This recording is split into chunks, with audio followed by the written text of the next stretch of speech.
તો મિત્રો, ગુજરાતના સૌથી મોટા સમાચાર સામે આવી રહ્યા છે કે લોક સાહિત્યકાર દેવાયત ખવડને પોલીસે ધરપકડ કરી છે.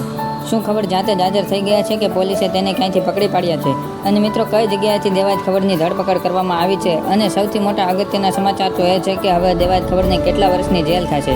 તો મિત્રો, સમગ્ર માહિતી જણાવું એ પહેલાં આપણે જાણી લઈએ કે શું હતી ઘટના. આ સમગ્ર વિડીયોમાં તમને બતાવું તે પહેલાં મિત્રો વાત કરીએ તો મળતી માહિતી મુજબ પોલીસ તપાસમાં દેવાયત ખવડ દુધઈ ગામ નજીક સીસીટીવીમાં કેદ થયા હોવાની માહિતી મળી હતી. જોકે પોલીસે માહિતી મળતાની તુરંત કાર્યવાહી હાથ ધરી અને દુધઈ ગામના ફાર્મ હાઉસથી દેવાયત ખવડને ઝડપી પાડવામાં આવ્યા.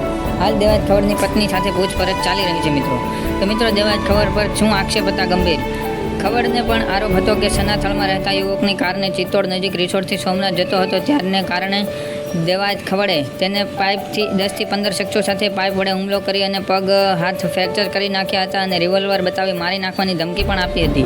આ સિવાય 42 થી 43 હજાર રૂપિયાની લૂંટ કરી ફરાર થઈ ગયા હતા અને ભોગ બનનાર યુવકે આ શખ્સો સામે ફરિયાદ નોંધાવી હતી. તો મિત્રો, જાણીએ કે શું હતી સમગ્ર ઘટના. અમદાવાદ નજીકના સનાથલમાં રહેતો ધ્રુવસિંહ ચૌહાણ અને લોક સાહિત્યકાર દેવાયત ખવડ વચ્ચે ગત ફેબ્રુઆરી માસમાં ડાયરાના પૈસા આપવા છતાં ન જવા મુદ્દે વિવાદ યોજાયો હતો. આ મામલે બંને પક્ષ દ્વારા ફરિયાદ પણ કરાઈ હતી. આ બાબતનું મનદુખ હજી ચાલી રહ્યું હતું અને સનાથલનો યુવાન ધ્રુવરાજસિંહ ચૌહાણ 11 ઓગસ્ટે ભાવનગરથી તાલાળા આવવા ચિત્તોડ નજીક આવેલ એક રિસોર્ટમાં ગયો હતો અને બીજા 11 વાગે જ્યારે ધ્રુવરાજસિંહ તેના 2 મિત્રો કિયા કારમાં સોમનાથ જઈ રહ્યા હતા ત્યારે આગળથી ફોર્ચ્યુનર કાર અને પાછળથી ક્રેટા કાર ચાલકે બાદમાં ધ્રુવરાજસિંહ જે કારમાં હતો તેને ટક્કર મારી હતી. બાદમાં તેને કારમાંથી ખવડ અને 12 થી 15 શખ્સોએ પાઇપ અને ધોકા વડે ઢોર માર માર્યો હતો મિત્રો.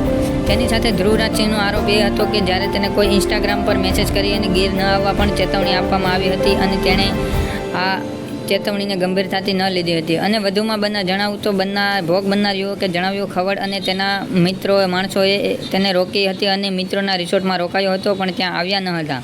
રિસોર્ટમાંથી મને શોધતા ખવડ અને તેના માણસો શોધતા હોવાનું જાણવા મળ્યું હતું. તો મિત્રો, સમગ્ર ઘટના આ હતી અને જો વિડીયો ગમ્યો હોય તો વિડીયોને લાઇક, શેર અને ચેનલને સબસ્ક્રાઈબ કરી દો.